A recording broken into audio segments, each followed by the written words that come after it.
Timang. Saya Desya. Saya Clarista. Saya Putri.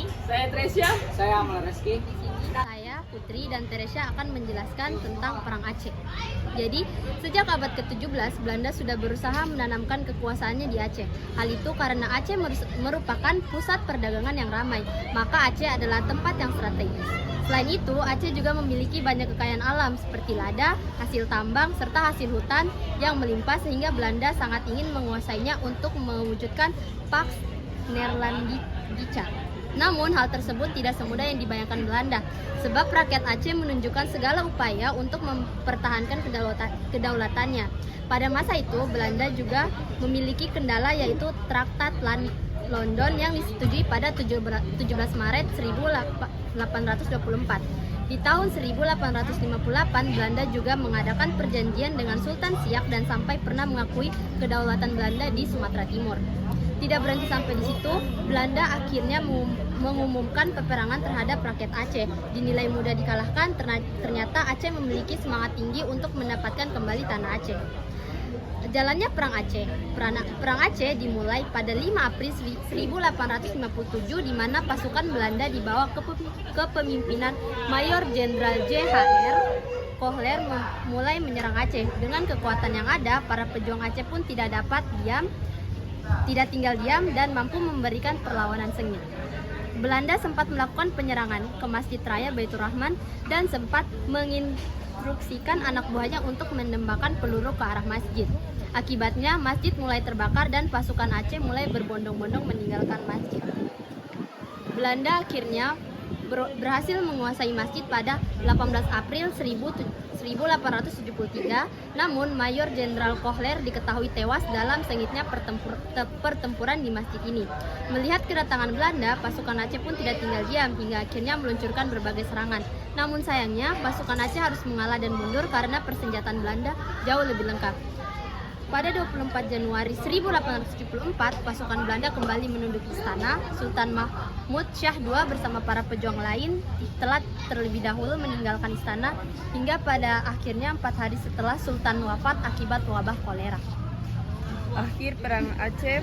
Perang Aceh mulai setelah Naik berhasil ditangkap lalu diasingkan oleh Belanda sampai akhirnya wafat pada 8 November 1908. Peran selanjutnya dilanjutkan oleh Skutnaik Media dan Pangnagoe sampai pada akhirnya Oktober 1910.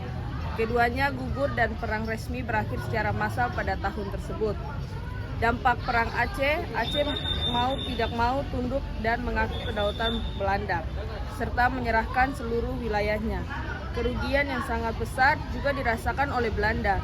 Mereka mengeluarkan sumber daya yang tidak sedikit lama untuk membiayai perang yang berlangsung selama kurang lebih 40 tahun.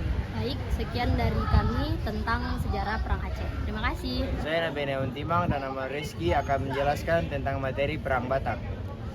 Pemerintahan kolonial Belanda mampu menguasai wilayah Sumatera pada pertengahan abad ke-19, kecuali daerah Aceh dan Tanah Batak. Interaksi antara Belanda dan orang-orang Batak mulai terjadi pada sekitar tahun 1870-an. Pada masa tersebut kaum misionaris atau pendakwah Kristen banyak melakukan upaya penyebaran agama Kristen di wilayah Batak atau Tapanuli. Latar belakang Perang Batak, perlawanan rakyat Tanah Puli melawan Belanda disebabkan oleh agama Batak kuno yang dianut oleh masyarakat terancam oleh kehadiran agama Kristen.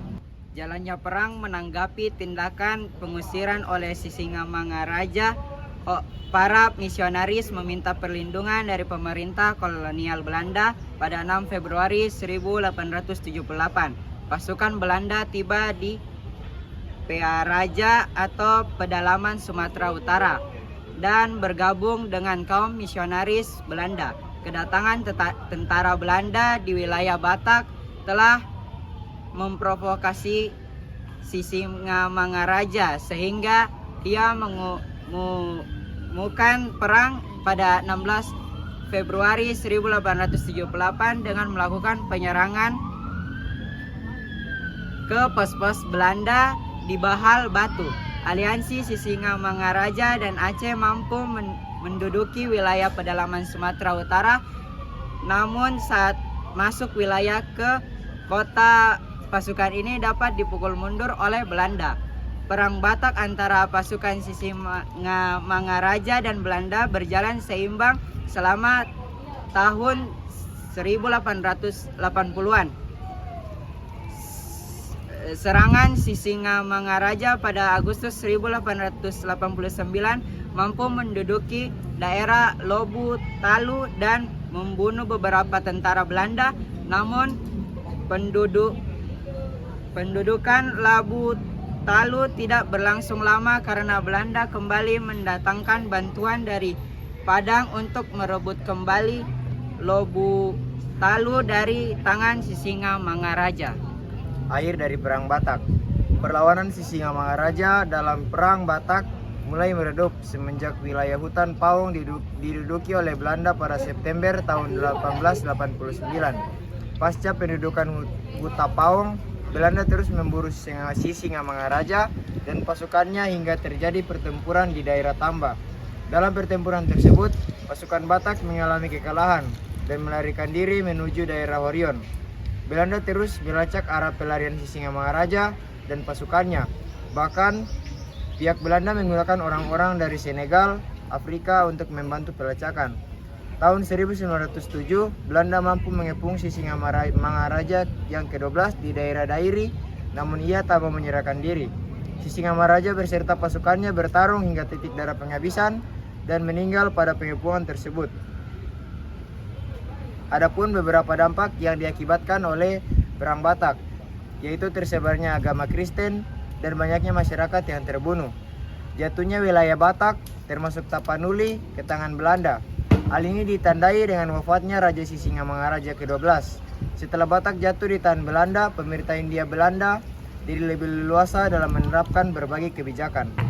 Saya Desia dan Clarissa akan menjelaskan mengenai materi Perang Banjar. Yang pertama, latar belakang Perang Banjar. Sultan Sulaiman Al-Mutamimullah sebagai pemimpin Kesultanan Banjar melakukan perjanjian dengan Belanda pada tahun 1817. Di dalam perjanjian tersebut tertulis bahwa Kesultanan Banjar harus menyerahkan beberapa wilayah seperti Sintang, Bakumpai, Munduwali, Tanah Laut, Kota Waringin, Lawai, Jalai, Pasir Kutai, Pigatan, Dayak, dan Sintang.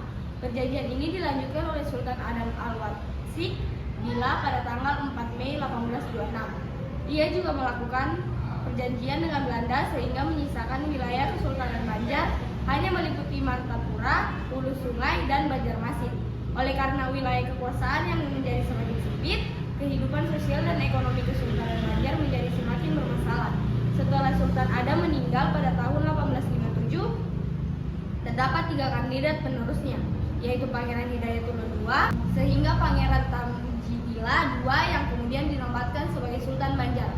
Hal ini memicu perlawanan dari luar istana. Panembahan Muning yang pernah mengabdi pada Sultan Adam melakukan penentangan terhadap keputusan sepihak ini. Panembahan Muning merasa bahwa Pangeran Antasari adalah sosok yang pantas naik tahta.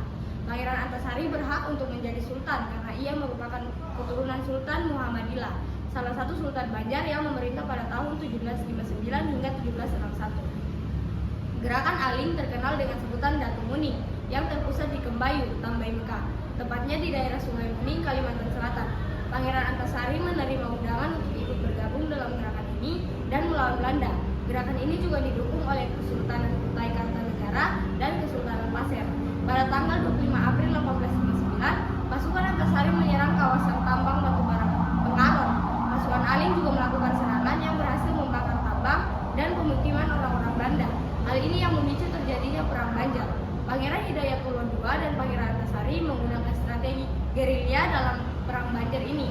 Alhasil banyak bangunan penting yang dapat dihancurkan oleh pasukan penentang ini. Pangeran Hidayatullah II dan Pangeran Antasari kemudian mendirikan pemerintahan di daerah pedalaman dengan dukungan orang-orang Banjar dan Dayak. Pangeran Antasari berhasil menyatukan semangat antara orang Banjar dan Dayak supaya memiliki satu semangat, yaitu melawan Belanda. Semangat persatuan rakyat Banjar dan Dayak terikat dengan relasi kekeluargaan dan kekerabatan melalui pernikahan yang menjadi sarana untuk pemersatu solidaritas dalam perlawanan. Perang Banjar ini menyebabkan pemerintahan di Kesultanan Banjar menjadi semakin kacau. Oleh karena itu, Belanda meminta Sultan Tamjidillah II untuk meletakkan kekuasaannya. Sultan Tamjidillah II mengundurkan diri dan menyerahkan tahta Kesultanan Banjar kepada Belanda. Setelah itu, Tamjidillah II diasingkan ke Bogor. Belanda berusaha memujuk Pangeran Hidayatullah untuk mengisi kekosongan tahta. Tawaran ini ditolak mentah-mentah karena Hidayatullah II tidak ingin menjadi alat dari Belanda. Pangeran Hidayatullah II kemudian dinobatkan sebagai Sultan Banjar oleh para pengikutnya pada September 1859.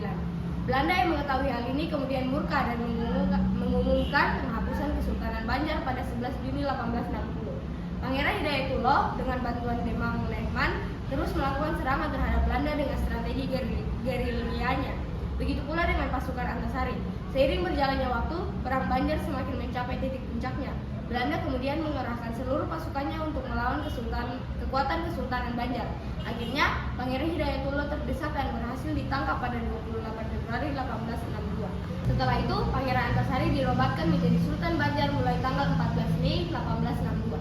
Adapun tokoh-tokoh Perang Banjar, beberapa tokoh yang terlibat dalam Perang Banjar, yaitu Pangeran Antasari, Sunan Kuning, Tumenggung Surapati, Panembahan Muning atau Ali, Pangeran Hidayatullah II, Sultan Muhammad Seman, Gusti Muhammad Arsyad, Demang Lehman, Gusti Akil, dan Angtung Dorahmat.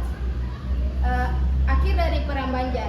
Perang Banjar mulai sampai di titik akhirnya ketika Pangeran Antasari mengidap penyakit keras yang menyerang paru-parunya.